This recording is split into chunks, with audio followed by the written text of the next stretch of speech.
got to be here somewhere. It's got to be here somewhere. Hugo, I can't seem to find my Cartier Santos. Have you stolen? I mean, borrowed is again. Moi? Of course not.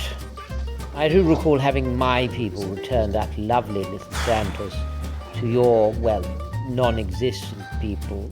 Oh yeah, that's right. It miraculously appeared at my front door. Well, it's gone again. Can you at least help me look, please?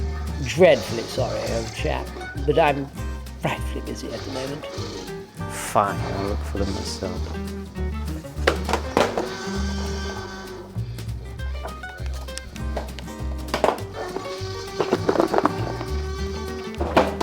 Quiet, darling, this is the best part.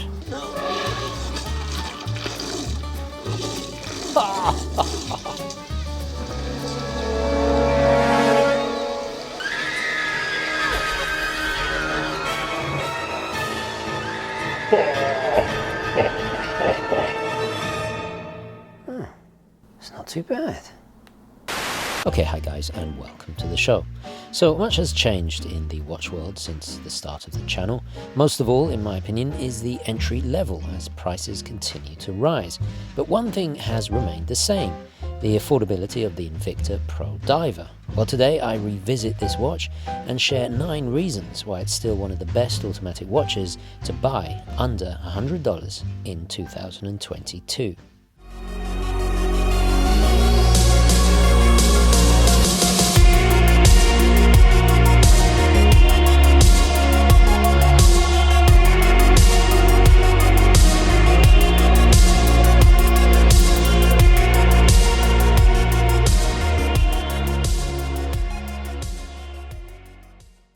Right, let's start off with a quick wristwatch check. Wearing my Dan Henry 1972, the Maverick, because I kind of got caught up in the hype. I just pre-ordered the Blu-ray, the Top Gun sequel, of course. Unfortunately, it's not out until November 1st, but the excitement of pre-ordering it made me want to put this on, so there we go. So what's the first reason? It is, of course, value for money. The most obvious, right? Let's get that out of the way first. At the time of making this video, and I'm talking about including inflation, I'm talking about, you know, in an entry level where all the heritage brands are upping their prices. Yes, I'm looking at you, Seiko. Invicta are staying pretty consistent. The last time I checked this particular version, the one I had boxed that I recently found that I totally forgot I owned, was $68 on Amazon. Crazy.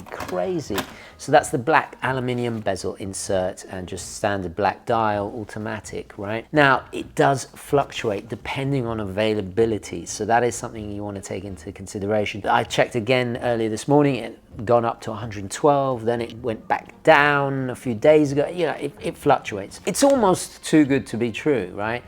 How is this even possible? Well, let's have a look. How they achieved this, we can only speculate, but some things we do know. Most of the parts are made in China, assembled in Malaysia, with movements produced in Japan, in a massive scale to cut costs. Now, there's nothing wrong with that. In fact, most watches at this price point are manufactured this way, even some so-called luxury watches too. To save more money, we have several corners cut, like the mineral crystal, rudimentary bracelet links, cheaper, weaker luminescence, very basic quality control during the production process, and so on. You are not going to get things like water pressure testing, movement regulation, etc. So if you buy one, there's a strong chance that something will be slightly off, misaligned, or just simply not functioning. But at around $100, it's not the biggest risk in the world. The low price also has the advantage that if it's broken, lost, or stolen, it's not the end of the world and easier to replace. Okay, number 2 is the legality of this watch. It's perfectly legal, and yes, it does look identical to a Rolex, I would say the 1680 most of all, but it's not. It's actually, I have to say, it feels completely different. And there are little changes, the engraving on the side, the counterbalance and the seconds, this, that, and the other. It reminds me a bit like the nipple dial GMTs, the way they did the loom. These kind of things, it doesn't break any laws, right? It's supposed to give the impression of a Rolex Submariner. Now, if you missed this video, I'll put it here. I go through the 4 different types. No, wait, that's not 4. I go through the 4 different types of homage watches, their pros, their cons, which in my opinion are the best. So do check out that video first, but nothing comes close at this price range to Invicta. The most important distinction we have to make here is the legality of this watch. It is perfectly legal to buy, sell and own one. Laws may vary depending on what country you're watching this in, but crucially I would choose an Invicta over a fake or replica watch every single time, without hesitation. I still receive comments on my videos almost daily from people who simply do not get it. By buying illegal watches, you are directly assisting criminal organizations that are involved in some of the most appalling illegal business practices imaginable. I'm not even going to go into it, but this is a fact. Just check out the websites of any government or customs authority around the world and you will immediately see what these organizations are also involved in.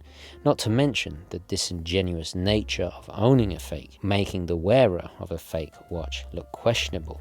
And then there's the moral and legal ramifications of buying a fake watch or selling it afterwards if you change your mind. It's simply a false economy and not worth it. And let's not forget to mention, it's not guaranteed to work. Yes, I know there are some very high quality replicas, but at least the Invicta is guaranteed to be serviceable or fixable. Okay, my third reason, it's extremely affordable to maintain, to fix, to service. In fact, so much so, it would probably be more economical just to buy a new one than to send it to a watchmaker and hire the watchmaker. But let's suppose you've formed some kind of sentimental attachment and you want to fix it. Why is it so affordable to do so? Well, let's take a look. The answer is twofold. Firstly, the NH35A automatic movement and the watch itself are plentiful in supply. In fact, currently it's one of the world's most popular automatic movements and the backbone of many micro-brand offerings. And thus, components are easy and cheap to buy because of this. Secondly, the popularity of this design and its relative uncomplicated nature is easy for a watchmaker to work with. So much so, there are many pro divers out there that have been modded or customized by watch enthusiasts. As a result, the most expensive part of servicing the watch will actually be the cost of hiring the watchmaker. Okay, number 4 is the movement, the NH35A, which is an update to the predecessor, the NH25. Now, what's important to note here is that it's really impressive because you've got hacking, you've got manual wind, a 41-hour power reserve. Astonishing, considering for donkey's years, the Seiko 7S26 was its main rival, also made by Seiko, which is kind of strange, and didn't have these things. Just astonishing. Seiko make these calibers for micro brands. They're a little bit like ETA in the Swatch group. While it certainly may look utilitarian, this movement is revered for its toughness. With some simple regulation, there's no reason that you cannot get it performing to chronometer levels of accuracy. It also contains the famous magic lever winding system, a simple but ingenious invention by Seiko that allows for extremely efficient bidirectional winding with even the most slightest of wrist movement. The ancestors of this caliber have been known to go on for decades even without servicing, and with a slower 21,600 beat rate. While it's obviously not as smooth as the higher beat rate of a Rolex, this decrease lowers the wear and tear on the points of contact to the components inside, therefore boosting the longevity of the watch. Long story short, mechanical movements do not get any more rugged than this. While the quick set date might take a while to automatically change, the fact that they have gone to the trouble of adding a custom Invicta yellow rotor is kind of impressive as well. Seiko don't even bother to do this with their own entry-level pieces. Number 5, very simple indeed. This watch has real heritage. You're not gonna get that in a fake watch or a smartwatch. While the Invicta brand today is synonymous with garish designs, often oversized proportions, strange franchise collaborations and questionable QVC sales tactics, love them or loathe them, it is still a heritage brand. The history goes all the way back to 1837, to the epicenter of Swiss watchmaking, Le Champ de Fonds. They were purchased by American businessmen in the late 80s, and the rest is history. But look at that vintage stuff, and it's the complete antithesis of what they offer today. They have some truly beautifully classic timepieces in the archives. In April 2016, to the horror of many watch enthusiasts, Invicta acquired the legendary Swiss watch manufacturer Glycine, with the Invicta CEO promising to respect Glycine's independence. So far, they've done precisely that, and in many ways strengthening the overall Invicta brand image by doing so. But let's not forget, by essentially having a Seiko movement inside, this also links it to that Japanese brand. So for less than $100, you have some Seiko heritage in there too. A world-changing, highly important, and possibly the greatest watch brand of all time. Okay, number 6 is its design. Nobody could ever say that this watch is in bad taste. Take the name off the dial, just imagine it for a moment, right? Let's be completely impartial and objective. It's a classic design. It will look great now as it will 100 years from now, especially this monochromatic version. I get it with the two-tone or the full gold-plated, yeah, maybe it could be a bit brash and somebody could turn their nose up at it, but not with this one. It will always look good. It will never age, and that is, yeah, that's a great thing for under $100. Have you ever wondered why the Rolex Submariner is such a popular watch? Beyond what Rolex has become as an aspirational status symbol brand, the movie stardom, and all the illustrious achievements during the sub's history. Those aspects are all, for the most part, intangible. It's actually rarely due to the classic and compelling design. It was a trendsetter, and almost every dive watch since has been influenced by the sub in some way or another.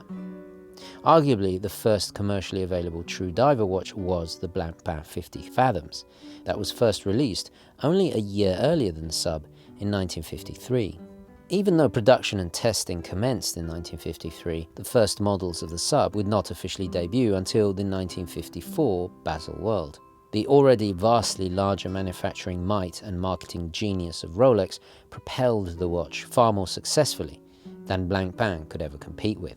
Not only did it capture the imagination, but also, along with a more consistent evolution of industry-leading innovations and upgrades. Subsequently, its dominance as the most iconic watch of all time spans well over half a century now. Imitation may be the greatest form of flattery, but to Invicta, it's a safe bet, and ultimately, that's why homage watches exist. Number 7 is functionality. Now, while there are obvious corners cut, you know, things like the hollow end links, all the examples I gave earlier, it still is the most popular style of watch in terms of genres. Divers outsell everything. Why is that? Well, if you look at it from a design perspective, they are always ultra legible, they are always built to be robust, water resistant, and they have that kind of machismo connected with it, in my opinion, perfectly demonstrated by James Bond, that sense of adventure, shall we say. These are all aspects that have, you know, translated for, you know, a tool for a scuba diver or whatever, into a great, perfect, do-it-all everyday watch. On a superficial level, with the Submariner style, there will always be that ineffable Bondian sense of adventure. I think you got the point. No other franchise has been so influential in turning a watch from a tool to an aspirational lifestyle essential. James Bond also highlights the sartorial versatility of the dive watch, even if it was a faux pas at the time. Super cash or dappered up to the nines, it always works. And while these days the majority of us are desk diving instead of the oceans, and in my case because of my dicky lungs, regardlessly, I still appreciate what it is capable of. I can't tell you how many times I've used it to time jogging or some form of cardio, boiling pasta, or just keeping track of the duration of a phone call. With the Pro Diver, you can do all of this, and all the while, it is actually rated to 200 meters, so you can still use it as an actual dive watch. FYI, it's not that difficult or overly expensive for a well-equipped watchmaker to pressure test it for you.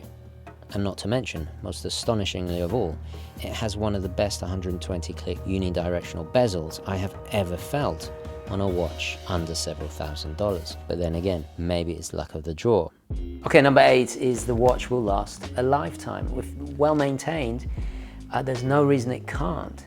But beyond that, stylistically, as we were saying before, you know, it's going to look good today as it always will. The same way that James Bond's Submariner in the 60s looks just as cool and classy as it does now. And the same can be inevitably said about the Invicta. Forget about the branding and all the negative connotations. Just look at it as a watch. Today, the biggest threat to traditional watches is not counterfeit quartz or digital watches, but smart watches. While I have nothing against them myself, in fact, on the contrary, I've often stated that they help more people wear watches again. They are great tools that offer an amazing amount of functionality, but they shouldn't be your only watch. I believe you should have a traditional watch as well, because at the end of the day, it is disposable technology that you have to replace every few years, unlike the Pro Diver that can be with you on your wrist, collecting memories for the entirety of your lifespan. And obviously, I do have an ulterior motive. I want to see my passion and love for watches continue, and the more people enjoy it, the better for all of us. Pro Diver is not only a great gateway or starter watch for anyone, but for those who do not wish or simply cannot spend a vast amount of money on a sub, it's a no-brainer. Okay, number 9, you upset the watch snobs. Today, everyone is so easily upset about something or other. They go online, spend all their spare time tearing other people down, and you know how it is. It's especially over watches, it's ludicrous. So anything that gets the watch snob's knickers in a twist is definitely a bonus in my book, yeah. I have always said since day one on this channel, wear what you want. If it makes you happy, who cares what others think? Just not a fake watch, obviously. But in many ways, the Pro Diver is the litmus test. If it upsets you, you are most likely, and I hate to say it, some kind of watch snob. And sure, it might be lazy on the part of the watchmaker in terms of design, etc. But if it gets more people into watches, then it is an ally to us. I would much rather see a person wearing an Invicta Pro Diver than a smartwatch, or even worse, a fake watch, any day of the week. Okay guys, I'm going to leave it there. Please don't forget to like this video, very important indeed, especially if you want to see more free, independent content like this, and share it with your friends as well. What else? Yeah, your opinions, thoughts, loves, loathes, what do you think of Invicta? Especially I want to hear from owners of this watch. What are your experiences with the watch? Do share all that good stuff. Anyway guys, thank you so much for watching. Onwards and upwards, and I'll catch you in the next one.